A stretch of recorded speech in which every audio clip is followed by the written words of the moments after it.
Greetings, everyone, and welcome once again to Miami Minutes. This is the podcast where we take such a deep dunk into each minute of Miami Connection. Afterwards, you're just like, oh, it just looks like kind of gross and unpleasant more than anything, really. I don't know if anyone would enjoy that, but the clear, beautiful waters of Florida, not in this minute, let me tell you. It's swampland. Yeah. But anywho, one of the hosts, Niall McGann.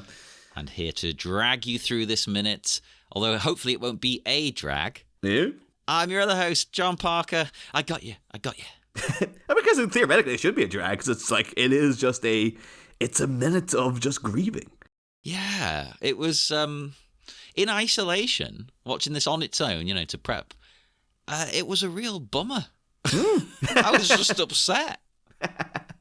That is to say, though, this is, of course, minute 75 of Miami Connection, which opens with a greeting in the Scottish sense.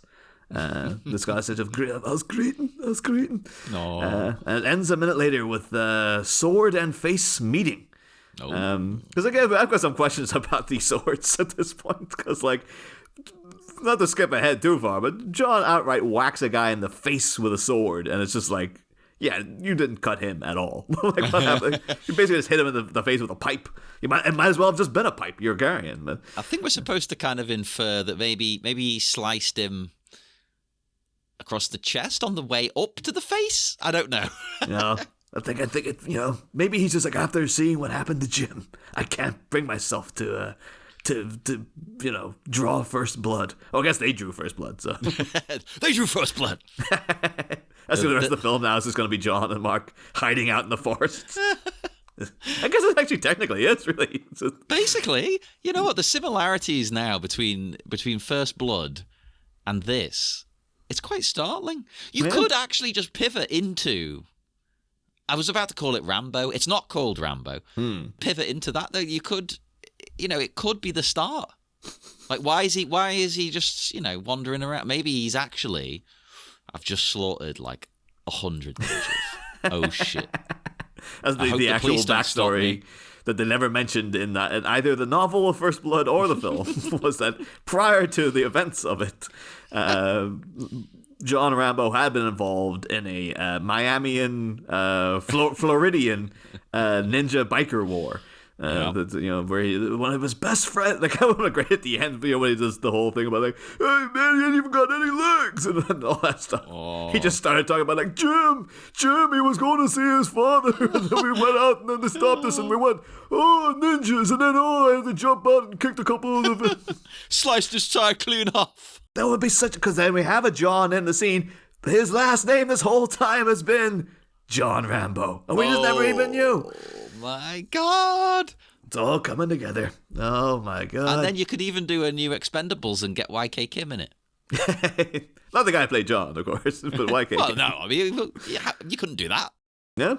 I wonder what YK Kim's attitude towards the Expendables would be. No, I don't think it would be his kind of thing. Yeah, because very much about the glorification of violence, whereas Miami Connection, one of its sort of its little quirks is that despite all the violence in it, it seems to be vehemently anti-violence. So yeah.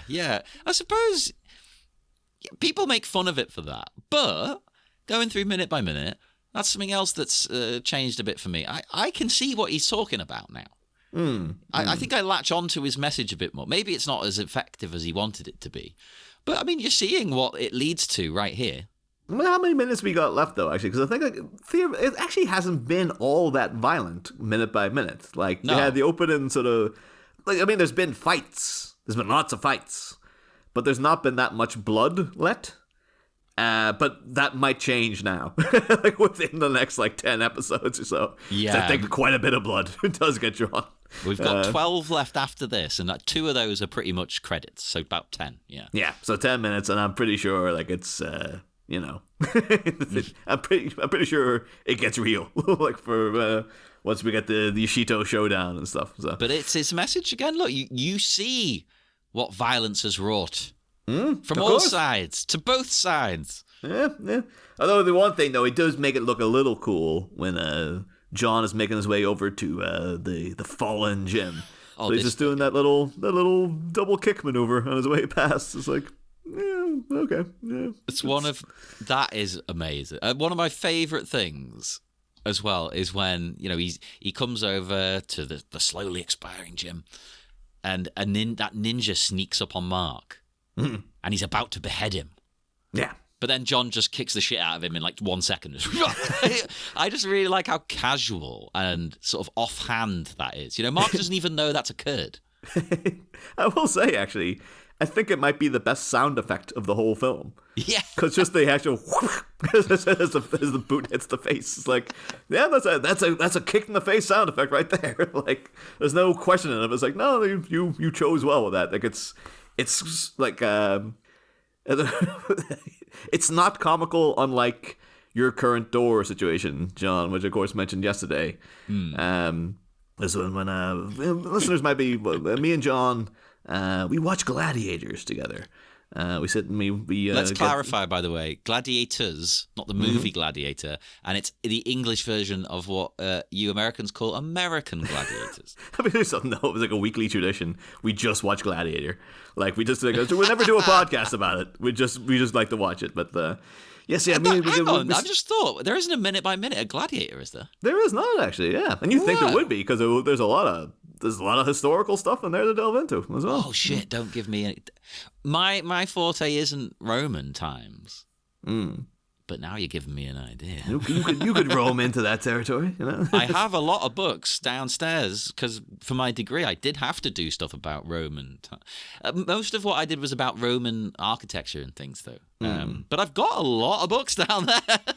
Oh God! We'll be done in 12 minutes. Now let's see the Gladiator. And that'll be the thing, though. Like people will be coming in expecting some sort of historical breakdown, and it's just us doing the same thing we're doing here. Hey, no, if I did Gladiator, I would change. I think you fit the vibe to the material. Yes. You change your tone based on what you're talking about a little bit.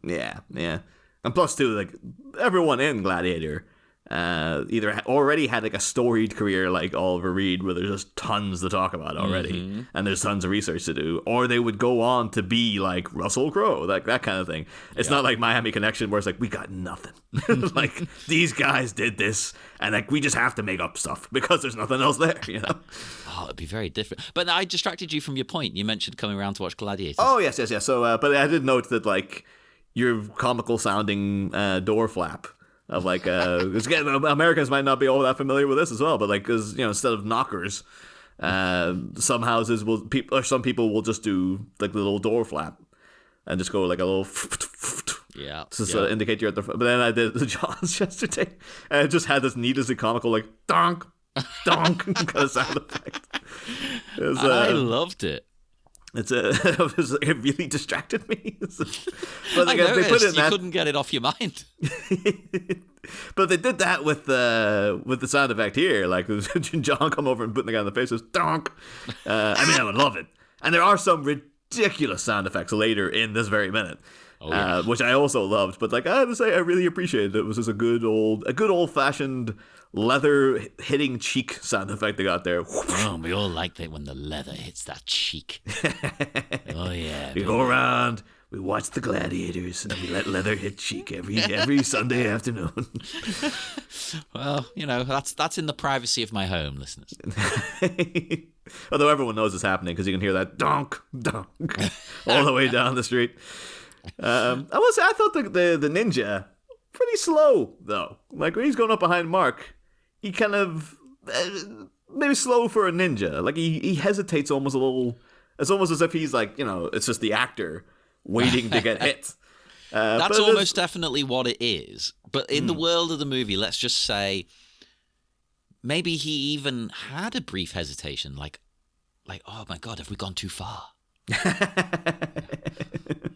Is that within this?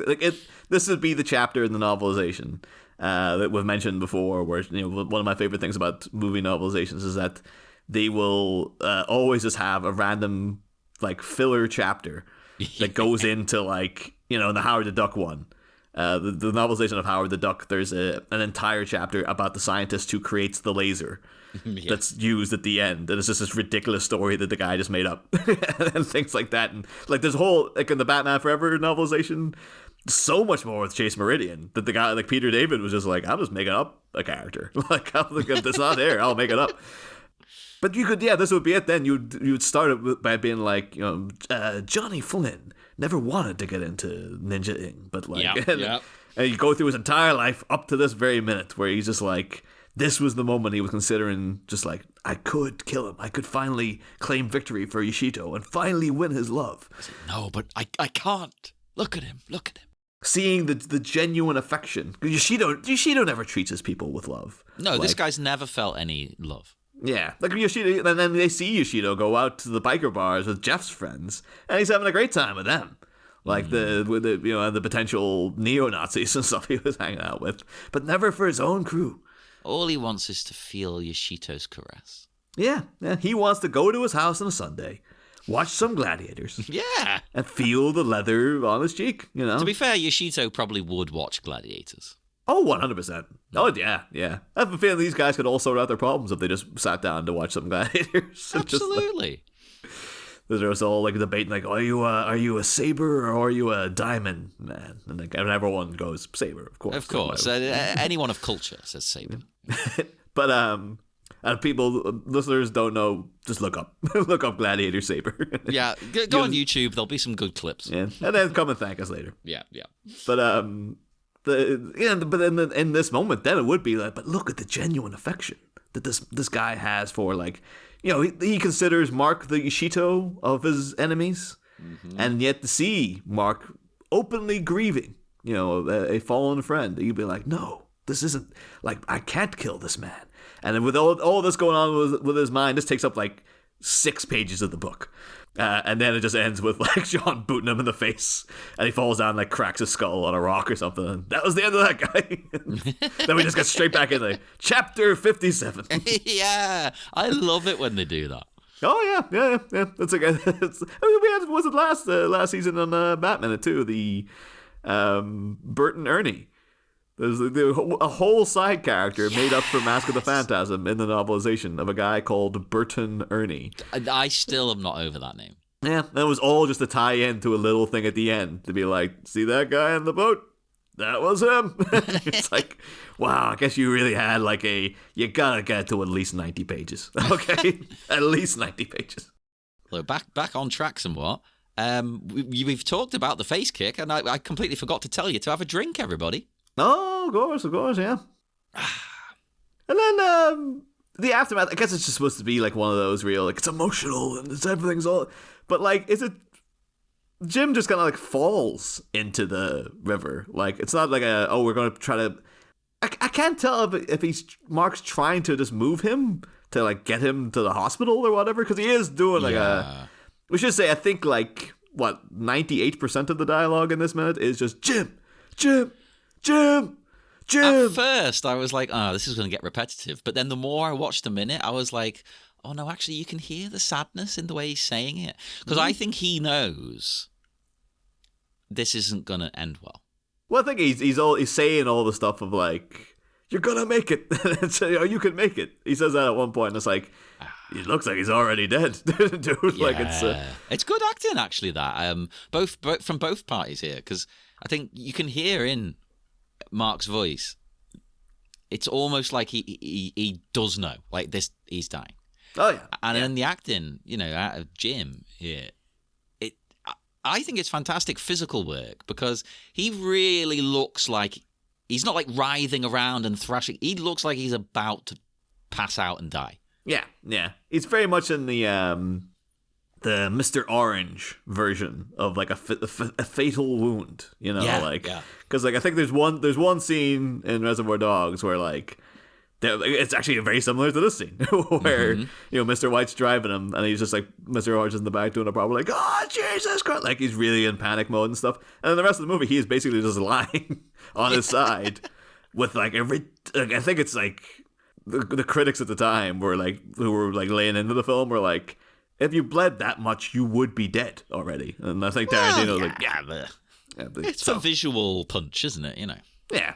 You look at him, it's like, yeah, he has not got long left, I guess. But yeah, it's a very similar kind of vibe with Jim here, because he's just at that stage of just like, I don't know if it's the pain, his body's gone into shock. Yeah. The pain's too much that he can't even. But he's not in a screaming mode. He's just like, I'm like, I think I might die now. Yeah, he's barely like with it, isn't he? Yeah. I don't think he knows where he is anymore.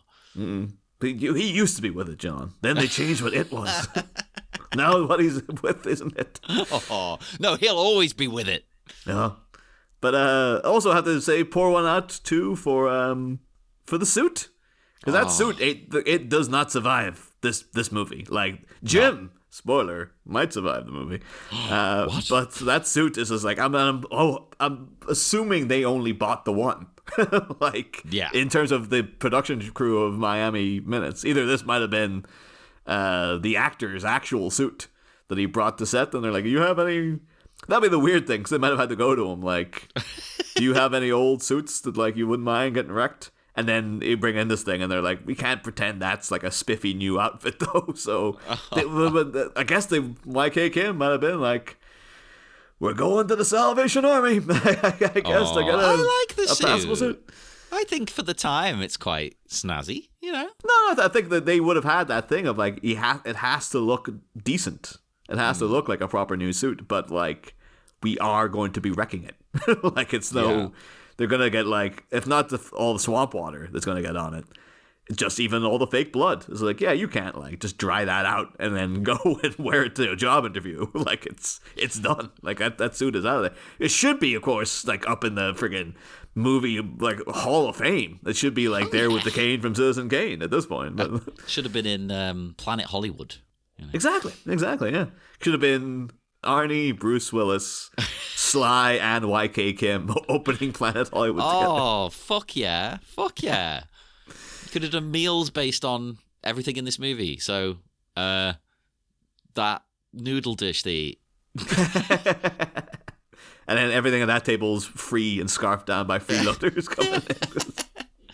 I like the idea that it is the actor's suit. And, you know, they were like, "Have you got one?" And he's like, yeah, I'll bring a suit. He turns up and they're like, "Oh, brilliant. Yeah, you look great. We're gonna trash it." And he's like, "Wait, hang on. This is my only suit. You didn't tell me we were going to trash it. What? I've got a job interview next week." Like, well, we've got to cut it. Well, what do you mean? You won't need a job. This movie's going to be huge. You're going to be a star. It's like, okay, yeah, wreck the suit. And then, like, 2 weeks later, he's like, "You goddamn sons of bitches." Oh, he deserves to be a star. But, actually, you know what? I keep missing him today. You have to have another drink, because we've mentioned it. John kicks a second guy in the face, doesn't he? Oh, yeah, another guy sneaks up behind him. Just before they get dragged down to the water, yeah. And he doesn't learn the lesson of his ninja brethren. Maybe he was, like, the other guy who was, like, considering leaving as well.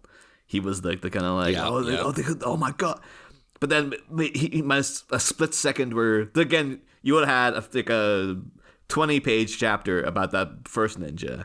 You'd have 2 pages about Jim falling in the river here, and then it would cut to another 20-page chapter about the other ninja coming up and his whole life story, and like how he's like, and he looks down and sees the cracked skull, but he's like, "But no, maybe this is a true test of my character. If I cannot kill these people, even though they've killed my best friend, then I'll know I've broken Yoshito's hold over my side." And then he spent too long looking, and then it's not even like the kind of like the cool like sidekick, you know, that John did to like the first guy where he came out of nowhere. This guy's like, you had ample opportunity to get him, and then John just kind of happens to look behind him, and he's like, "Oh Christ, there's a guy there!" Wow, and then hits him. I was like, yeah, I mean, we thought Yoshito's crew were going to be the A-team, but well, that's the thing. We shouldn't assume. You know? Plus, maybe all the real key... Because we mentioned how they've all disappeared, except for one at a time. Maybe all the actual key figures, they know when to bail. Yeah. These are the losers. These are the idiots. Yeah, they do the ninja vanish. Yeah. Although, again, actually, to be fair, though, John he's proving to be a formidable force. Like, you think, like, oh, no, Mark's in this fragile emotional state. Now's the perfect time to get him. But John's, he looks like he could, like... defend if he had to do it. Well, I guess he is having to do it for both him and Mark. He's kind of. It's like again like a video game where you get a mission where you've got to protect like a civilian.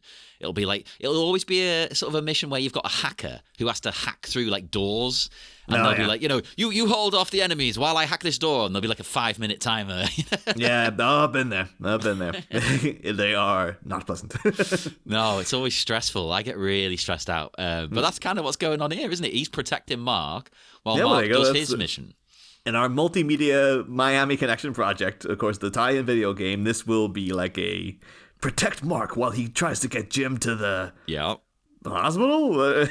Maybe like this might be a proactive move he's doing. Like maybe Mark's just gone a little. We know later that he does kind of just go crazy when he sees red. This could be the whole thing now, where he's just going to be like, "No, Jim, you're fine. Look, we'll clean your suit. Jim. You can still make it to your dad." He's just down there. Jim's drowning in the water. And I was like, "No, you're okay. Look, it's just the blood's coming out. It's coming out." Oh, I think I know you're joking, but I think he is kind of in that mood. I'm not saying he's actually washing the blood out, but I think he's sort of losing his mind a little bit. Like the breathy, broken way saying, "Jim."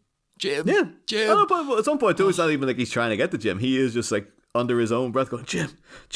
It's like it's borderline again. If they had expanded his backstory as we've been doing, this would be tied into like this is like his version of a flashback, basically. Maybe it happened to like his brother or something. Yeah.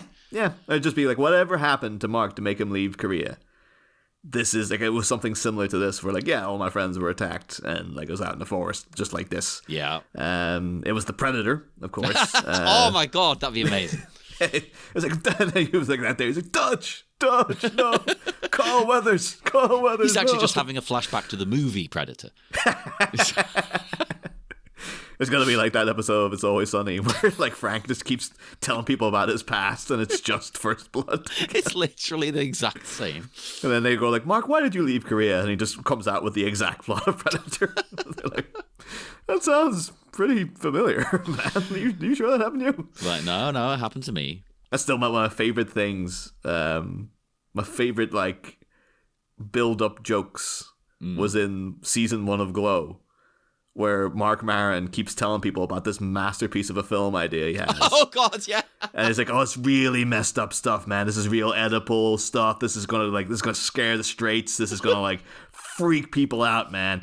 And then he comes out with it, and it's just like the story about like a guy going back in time and like having sex with his mother and stuff. And then someone's just like, he's saying it at a party, and someone's like, "Oh, I love that movie." And he's like, "What do you mean you love that movie? I haven't made it yet." And he's like, "No, I saw that last week. Back to the Future, yeah." And then he goes and sees Back to the Future, and he's like, "Oh my God, they did it. They already did my movie. God damn it." I mean, apparently that was a concern with Back to the Future, wasn't it? Like they thought people are going to think this is fucked up. Oh yeah, well, I mean, it is. To this day, people are I don't always think like, it is, because he's actively trying not to fuck his mum. I think it's the fact that it's just you're having to watch a guy's mother come onto him is the thing. And but apparently that could happen. Oh yeah, totally. I'm not saying through time travel, but I'd say if you've never met your mother, because you've got a connection, but you don't know why. Because obviously you're not going to assume you're a time traveler, you know. So in her mind, she's interpreting it that way, like in a sexual way. But then they're gonna literally then when she does kiss him, she's like, "It's like I'm kissing my brother." It's exactly. Like, so it's like, oh, hang on, no, it's not. But again, no matter how many times you watch it, though, the 3 scenes in Back to the Future that always get a visceral reaction from people, for me anyway, at least, is like Doc Brown trying to get the thing connected. Just as Marty's going, like no matter how many times you see it, yeah. when he finally gets it in and the charge goes through, and it's just, you're just like, "Oh, thank God!" Like it's so tense the build up. George punching Biff always gets a good like, "Yep, that's a great moment." Just really well filmed. And then there's just always a little shiver of when like Lorraine takes off her like cardigan in the car with Marty, and she's got she's looking gorgeous, and the sexy bare shoulders, and Marty has it kind of like, "Oh Christ!" I knew you were gonna say that bit. It's amazing. Yeah, but that is a bit where you would be like, should we take this out? Because it is like she's looking great, and it almost seems as if he's like in his own mind is like, "Oh God damn it, this is sexy," but I can't do anything. I think it's more like, how do I stop this woman? Like, she won't quit. Yeah, that was the thing too. Like, if I might do a side plug for a recent episode we had out for the Batminute hiatus projects, because I forgot to mention it in the main show, but we did Supergirl, the Helen Slater Supergirl movie. Me and John and a couple of guests talk about it. But I never really pieced it together. But the guy, because Jimmy Olsen's in Supergirl, and that's Marty McFly's brother. Like, he's one of like in the photograph, like the brother, like there's a brother and sister that disappear. That's one of them is Jimmy Olsen. I was like, I never put that when I was a kid. They were just completely, Superman's from the 70s and Back to the Future's from the 80s and never the twain shall meet. And now I was looking at them, I was like, that's the guy from Back to the Future. What the hell? I haven't even thought about that. That's nuts. I had no idea. Yeah, but he had and I looked into it. He had a lengthy scene in Back to the Future 2 where he's like a bum in the future, where they go and it's like Biff World or whatever. Yeah. Or America circa 2016 when Trump was president. But they have a lengthy scene of him, and you're like, oh, that's why he's not famous. It's because he's just not. He was okay as Jimmy Olsen, but that was mostly the outfit and the fact that he's just a dork by nature. And then you're like, yeah, he didn't do much in Back to the Future because he's not a very good actor. It turns out. But, how dare you say this? But he could be literally the type of man who might be listening to a Miami Connection minute by minute podcast randomly. So it was great. That guy who played Jimmy Olsen in Supergirl. I liked him. No, I mean he didn't really do much in it. It was like it was all about Lucy Lane in those scenes. So. Oh, she was amazing. No, but anyhow, so Mark, trying to put Jim out of his misery by dunking him in and drowning him. Maybe that's it. It's like when I once had mice infested my flat. I was told by the landlord. I refused to do this, but the landlord was like, "Oh, here's a bunch of glue traps to use." I'm an animal rights person. I ain't using fucking glue traps.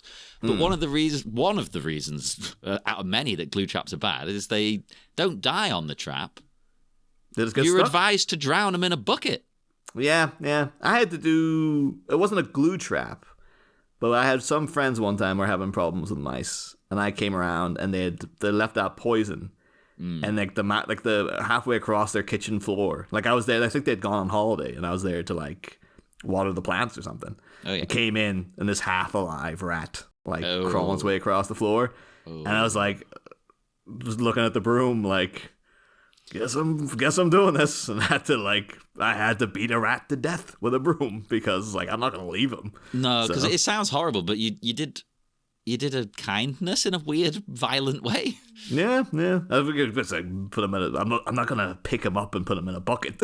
So it was the thing. Yeah, it's this or stepping on his head, and I'm not gonna do that either. So the bucket. That's mad. But maybe that's what he's tried to do here. I'll drown him. That'll finish him off. That'll be okay. Apparently, drowning is meant to be a bit blissful, isn't it? Well, it depends on what scene of The Prestige you believe. Oh, true, yeah. Because there's a bit of Michael Caine. Was it because Hugh Jackman's all about Michael Caine tells Hugh Jackman because he's so enraged about his wife dying, and people have seen The Prestige, they know. But Michael Caine trying to comfort Hugh Jackman by being a friend of mine, he almost drowned, and he said. It was like coming home, a very calming, pleasant experience. And then at the end, when they've kind of fallen out, and Michael Caine's is I just wanted to tell you that, when I said that guy said that drowning was like bliss, he said it was bloody agony. It's just to let him know, no, it's the worst. So your wife who drowned, she drowned in agony. Yeah, I think the people who say it was blissful are maybe just trying to kid themselves, and they're happy they're alive. They're happy they somehow came back. But I have to say though, testament to the actor playing Jim, because this is I think this is true strength of keeping your stuff together. Because there's no way that water is warm. No, and it's just look at how dirty it is, and well, it's having a bit swamp-like, isn't it? Yeah, totally. So that actor is having to slump down into that water with Mark on top of him. So a fully grown man landed on top of him, and then not react to any of it. So you going into that, you would be ugh! You'd have a gut reaction. And again, the suit, they only got one of them, I'm guessing. So it's if you do anything Like, they might have been even going, like, do you want us to, like, knock you out first or something? Maybe that would help. Like, because you can't react at all. Like, if you go in that water, you can't do it like a... No, like, it's dedication. You know, it's committing. I think that deserves an award right there, because too many people are chicken shit and they don't commit. I think maybe that was the actual reason they gave him this part, was like they bullshit you with the, it's because he was the best at doing that monologue, and so yeah, of course we had to, and then they found out like he was the only guy who could fall into the water without going like, like yeah, they just tested them all one after another, dunk, dunk, dunk. It's like they never asked why part of the audition process was just falling into a swamp. But there you go. It had an explanation in the end. It really does say a lot, because, again, in acting, a lot of people don't commit. I think that's the thing. In all parts of life, like, for instance, with our band, when I'm like training the other people, the other dancers that we have, the number one thing is to make them commit. That's the only hurdle, really. Everything else will come. If you don't just 1,000% commit to what you're doing, though, you're fucked. So what do you do to like mentally break them? I drag them through a swamp. Completely destroy them first, and then you build them back up. Exactly. I rebuild them in my image. And then whenever I ask them who they are, they're like, my name is John Parker. No, but you're just there in the background with your arms folded, like, damn right. You're also like not only the replacement, or like, stand-in dancers, they're also your own kind of little Saddam in case you need body doubles at any given minute. There's like a lot of people trying to take out John Parker. Because people are always trying to kill me, yeah. Yeah. Or if you just can't be bothered going to a party, you're like, send one of them. That'd be genius. We'll split the money. I get 70% still. But no, that's the thing. Like, to do it, you've got to just commit. Don't hesitate with it. Like, I throw myself off the stage and everything, just do it. Who cares? Yeah. Fuck it. Yeah. I mean, be safe, obviously. But it's the same with acting. Like, I think, like, when I was a kid and I was having to do drama at school, I wasn't good at it because, well, A, I didn't want to be there because it's school. And B, because I was so nervous and whatnot, I wouldn't commit. So I never, ever pulled it off. Whereas I think I could maybe do it now. Yeah. Because now I haven't got the hang-ups, Yeah, I was always really into drama as a kid. Because again, I was nervous, but it was like you got to be somebody else. So it was good because you came out and you're like, I'm not me at the minute. Like I'm reciting lines that have been written down. Like, see, that would be great. I think I always felt it was when the anxiety started in a way, because I felt like, people are going to judge how I'm doing that part. Yeah. And they'll make fun of me. I think I was okay because all the other kids were terrible actors. So it's like, who are they to judge me? But, you were clearly a better thinker than me then. Yeah. I remember doing this one monologue in class where I came out and I was like, my mother was Korean. And my father was Black American. I mean, that describes you pretty well, I think. Yeah. All the listeners at home, as far as they know. Why not? I'm not even entirely sure it still technically describes Jim correctly, but they made it work. Are you doubting him? I still have some questions about the Korean mother, but that's 60 odd minutes ago or whatever. Yeah, so. But no, I just feel like a lot of actors wouldn't go to this length. They either wouldn't go in the water or they would be overacting it. I'm not saying he's the best actor in the world. We know he's not. But he understands the mission, and he knows how to pull this off, because too many people would be going, Oh, it reminds me of one of the best episodes of Frasier. Is they find one of their Frasier and Niles discover at like a sci-fi convention, like this old actor they used to love. Oh yeah, and it's Derek Jacobi, like the actual actor Derek Jacobi playing this guy. Yeah, and it's basically like, he was like the best version of like Hamlet we saw. He was the best Macbeth. He was the best Faust. All this kind of stuff. And like, the watching his recordings from years ago, one of the greatest actors in the world. And then you find out like he was like Dr. Smith on Lost in Space. And he got like all he's known for now is being like this hammy sci-fi actor in this kind of crappy like Lost in Space / Star Trek-y kind of TV show. But they're like, no, we're gonna get him back on stage and get him to do like a monologue and stuff.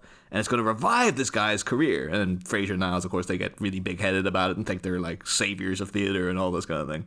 And then the guy comes out to do it, and he does a death scene. It's just like, it's just Derek Jacobi coming out and been like, oh, I die, Horatio.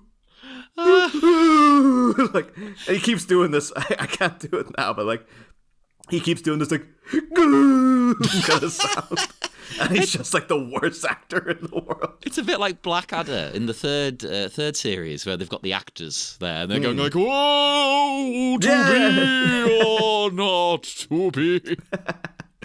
But I implore people, after you're done looking up Saber and Gladiators, look up, if you've not seen it, just Derek Jacobi Frasier, because it's like just this any scene of him doing the overacting. I guess it's a testament to like a good classically trained proper actor who knows how to do bad acting. Like when he's there as well, because every single bit of bad acting he does is just incredible, because he's note perfectly awful. Well, being a bad actor deliberately is a skill. Yeah. Oh, yeah, it does. You have to know what you're doing to know not what to do. Yeah. And you've got to know. You can't just be shit, because then it's just shit. Yeah. You know, you've got to be shit in the right way. Yeah.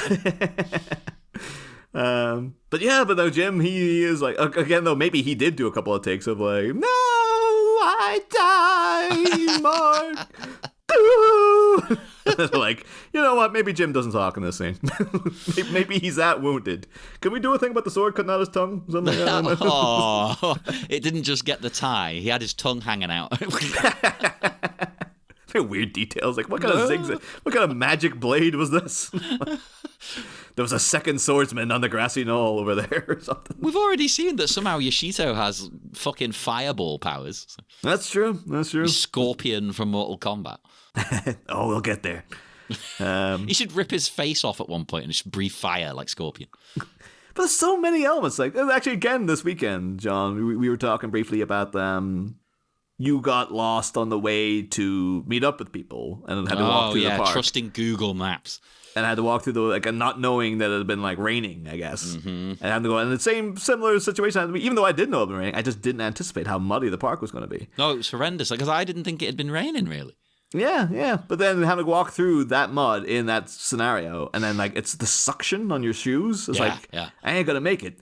Again, I'm filming all this. They're in muddy swampland. It's like Mark, maybe he might be equipped, but Jim's in like loafers. Yeah. Or like a very soft shoes. Like it was quite likely they were having to deal with like a lot of wet socks and stuff, and like thoroughly.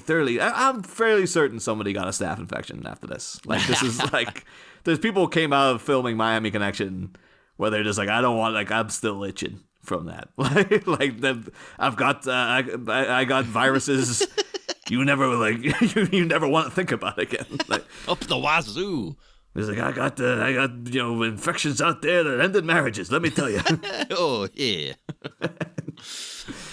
Oh Jesus Christ. But yeah, Jim, take it. Jim. I feel bad because like I know most of the actors' names. I don't know Jim's name. Let's see. We'll have to look that up quickly. We forget them all the time. Don't we? Yeah, because I know. Well, that was it. Joe Jack is there for Joe Jack Diamond. Vincent Hirsch is John. YK Kim. Yoshito is Yoshito. We know that. And Jim is Jane is Jane. Jim is Jane. Yes. Jim is Jane. Vader is that guy. Maurice Smith. That was it. That's Maurice it. Smith. And of course, yeah, Angelo was Tom. So much to the fact that I just kept calling him Angelo for like 98% of the episodes.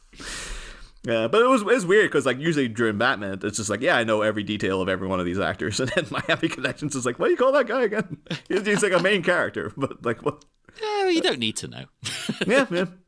I'm pretty sure as they were shooting, some of them were just like, yeah, that guy. Jim. He's going methods. I'm not going methods. No, you are now, buddy. We're just calling you Jim. How did we get onto that? I can't remember. Anywho, no, he's got him on a. He's got him in Reservoir Dogs position now. He does. Slumped in this whole thing. And I'm torn up. My heart's broken. But we do then cut back to John for a second. There's another ninja appears. They're coming one at a time now. So he the ninja appears to take him out. He does a little trick to lure him into the water, which I actually like. And then he easily dispatches of him because he sort of jumps down the bank, but then presses up against the bank. So it looks like he's maybe ran away. So the guy isn't expecting him to be there waiting. It's great. Yeah. Oh, no, young Peter Jackson watched this scene. And thought, like, this is what Tolkien needs, is a scene of a guy in a black hood in a wooded area, not spotting someone directly underneath him. Hiding in a little... Noted hack Peter Jackson. Yeah, stealing from this. Didn't even credit it.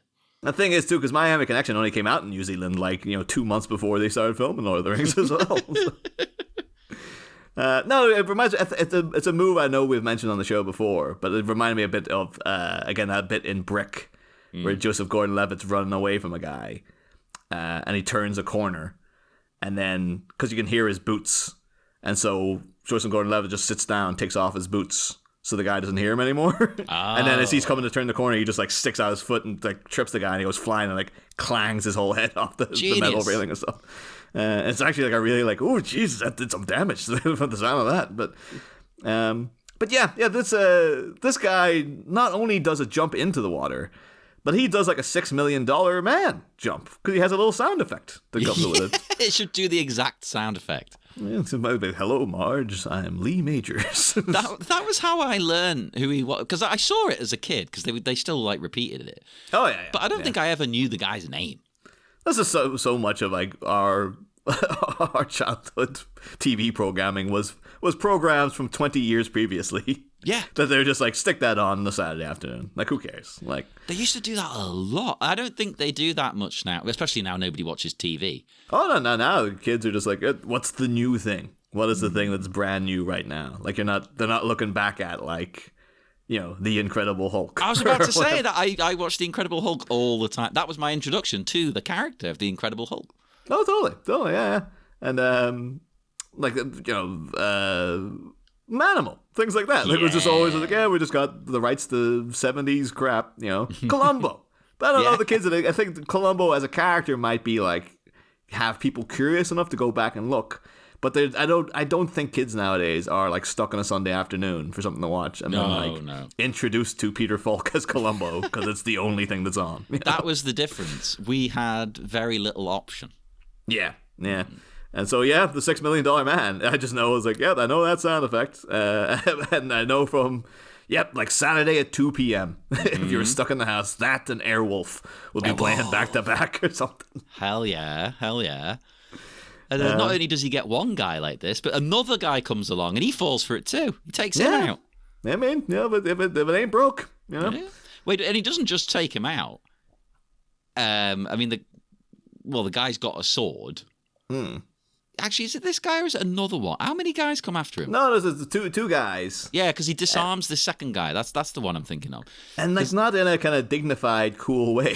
It's I guess maybe it's more realistic, but you're expecting him to do a little maneuver to get the sword off him. And it's literally, he just kind of grabs his hands. He's like, give me that. I liked that. I think you hit the nail on the head. It's a bit more realistic. Because fighting isn't always, super smooth and cool and Jedi flipping around in the prequels. Yeah. It's a bit more gritty, isn't it? And they're in water. Well, we got a Jedi jump there just a second ago with Lee Majors coming in. He takes him down. And then, this other guy comes in, full on swinging with a sword. Goes in for a jab. Again, too slow. He's kind of waiting there, a split second too long. I think they're worried of hurting people with the weapons. Yeah. Although I'm pretty sure, again, from the sound of when John hits the guy with the sword, that these are blunt as all hell. But even at that, they're still gonna be. No, that's the thing. I think I've brought it up on here before. I did fencing for a bit, and I got caught by them swords. Fencing swords. They haven't even got a blade. That's the thing too. That's my one thing now that like Greta in the last year, because Greta Gerwig's been really big. Because I've been a Greta fan for years. So I was like, did you know she was almost a professional fencer? Oh. She's that good at fencing. I wasn't. And yeah, you see this video she does on YouTube of her just showing you how to fence and stuff. She's like, she was, again, she went to a good school, good university, and when she was there, it's like, yep, I'm doing fencing. And apparently she was pretty cool. Yeah, she's very, very good at it. And then one of our, because then you think like, how can you be a professional fencer? But then one of our guests on Batman, Jessie, she's a fencing instructor. That's how she makes her living. I suppose that's how you become. I think if you just competed, you might struggle. Yeah. But if you include like tutoring and things like that, if you do all of everything you do based around it, then you could. Yeah, I could see that working. Yeah. But I don't know. Maybe we probably should go and ask Jessie. Like, is it against the rules of fencing for like when someone thrusts, can you just grab their hands and be like, give me that, get that over here? There are different fencing rule sets, but all the ones I was taught did not include that as being acceptable. I mean, if they don't say you can't do it, then I mean, why not?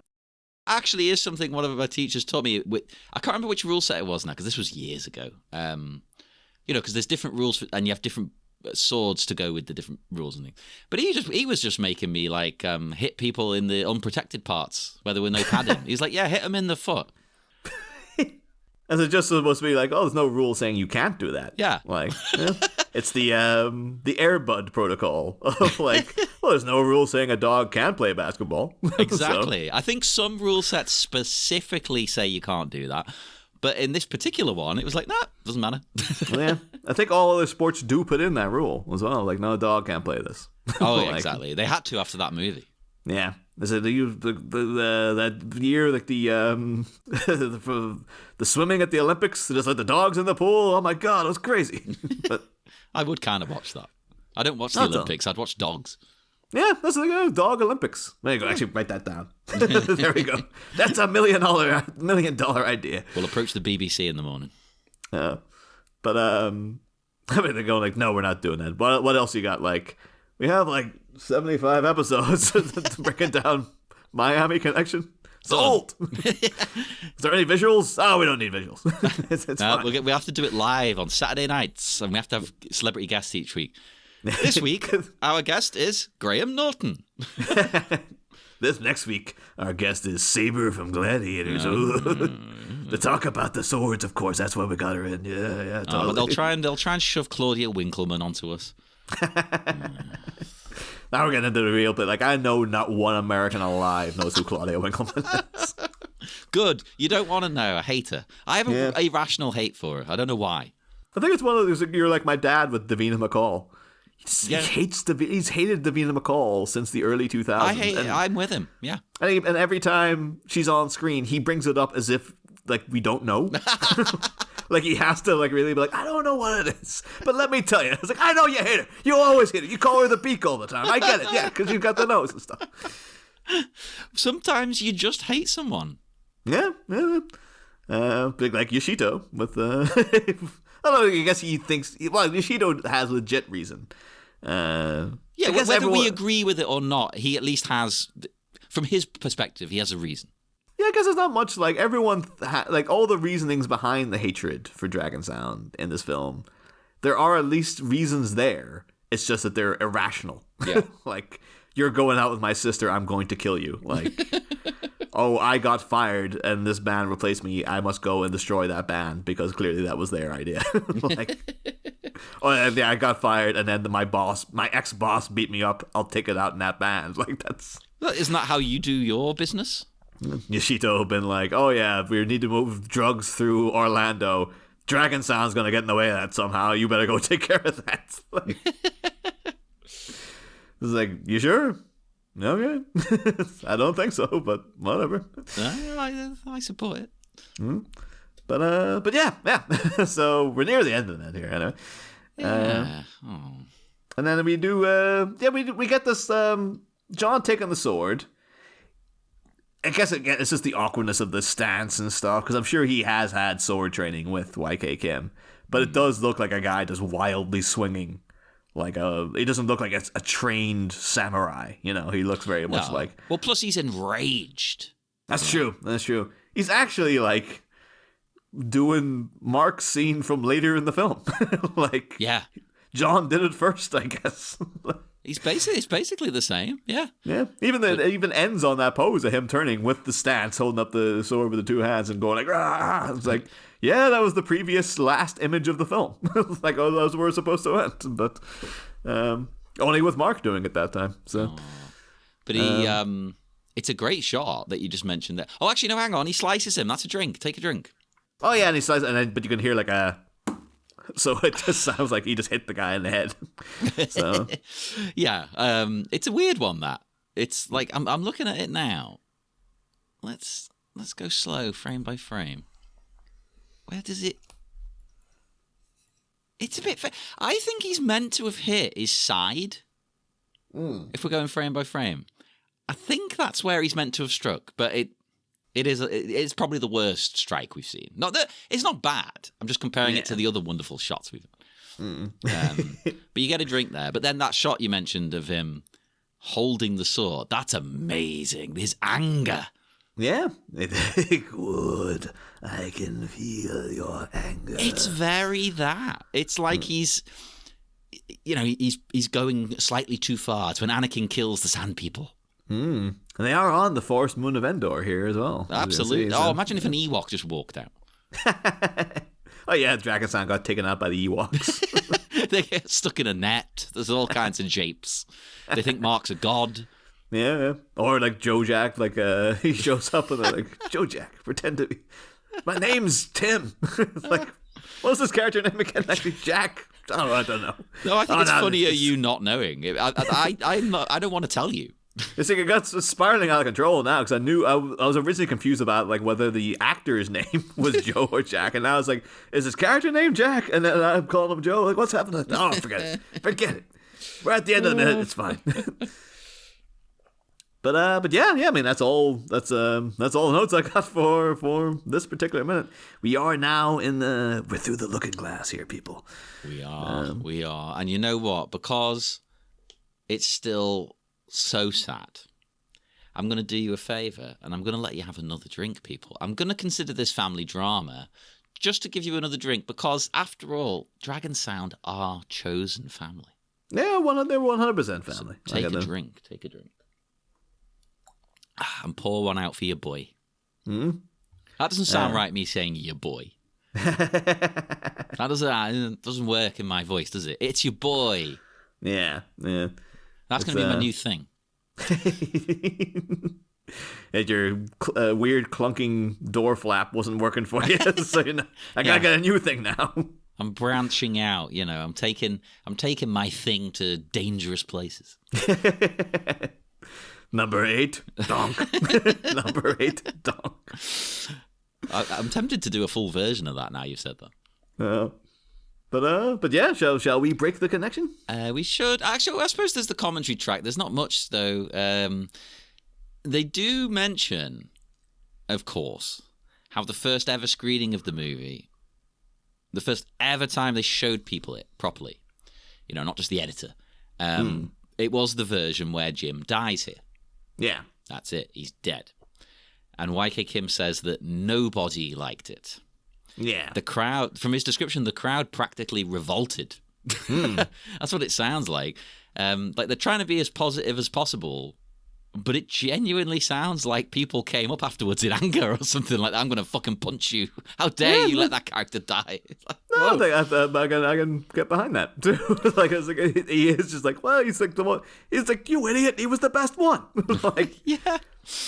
And where he was is like, you might as well kill the puppy on screen, for Christ's sake. Like, Jim's just such an adorable presence. But like, yeah. Well, it didn't hurt John Wick. I guess that's true. Well, it hurt the character John Wick. It didn't hurt the movie. I guess, though, like, John Wick is all the climax of Miami Connection as an entire film. Like, it's that was the stated aim when they were creating it. Like, what if Miami Connection's ending was an entire movie? We got to go back to Reservoir Dogs, where Tarantino's thought process was like, what if it was a heist movie, but you didn't see the heist? It was all just the aftermath of the heist. You've never done that before, and then people have done that before. You come just stop tooting your own horn, man. But then, someone would just watch Miami Connection. It's like, that last 10 minutes was really something. What if there was a whole movie of just that? And it's nearly 3 hours long. And then we're doing 3 more afterwards. Yeah, to be fair, I think the first one's a sensible length, isn't it? It's the next 3. Yeah. I mean, the fourth one, like, I enjoyed it, but it's in the cinema. It was a real, like, oh boy, I should have waited for this to come online, because, like, it's a lot. There's a lot happening, and it's a lot to take in. Oh God. Well, we will break the connection then. We will let people go off and watch John Wick to prepare for next week. Dip your wick. Oh, dip your wick, everybody. Dip those wicks. Dip your wick into all of the Miami Minutes universe. You can find us on Facebook, Twitter, Instagram, all of that. Look up our network, Sleepy Charlie Media, on again, just recently we did a hour and 40-minute review of Supergirl, mentioned earlier this very episode, and it's great. I had a great time recording it. Had a great time listening back to it and editing. I would highly recommend people go and give nothing else in the Bat Minutes stable. Give that a go. Come on. Absolutely. Hell yeah. I got a message from a mutual friend saying how good the episode was. Oh, nice. There you go. And you know what? I never mentioned this. I think I've mentioned it once. Why don't you review us? I really need to say this more often, because reviews help the algorithm and all that bollocks. It pushes your show. Even just one review can push your show miles up the chart. It's crazy. It's crazy. So, I mean, everyone used to review on iTunes, or whatever it's called now, Apple Podcasts. Yeah, but I think that screwed everyone. Because people are just like, what is it? Yeah, what site are we going to now? It's not Apple Podcasts again, or what it is now? I don't know anymore. I'm completely out of the loop with that. But now there's more options. Like if you review on what's that website? Pod. I don't fucking know. That's just the website now. It's just called pod.idon'tfucking.know.com. We just ran out. It's just like pod, whatever. Podchaser. That's it. Stuff like that. If you do it there, I think it now carries over cross-platform, like iTunes does. And I know you can rate us on Spotify. I don't know if you can review, but you can rate. The rating is the same as doing a review. The rate, in fact, is quicker. It takes 2 seconds. Give us a rating. Because it does helps us keep the lights on in various ways. And we will be back in 1 week's time. 1 single week. Can you believe it? It's never been done before. A weekly show. It'll be minute 76 of Miami Minutes. Jim. Listen to me.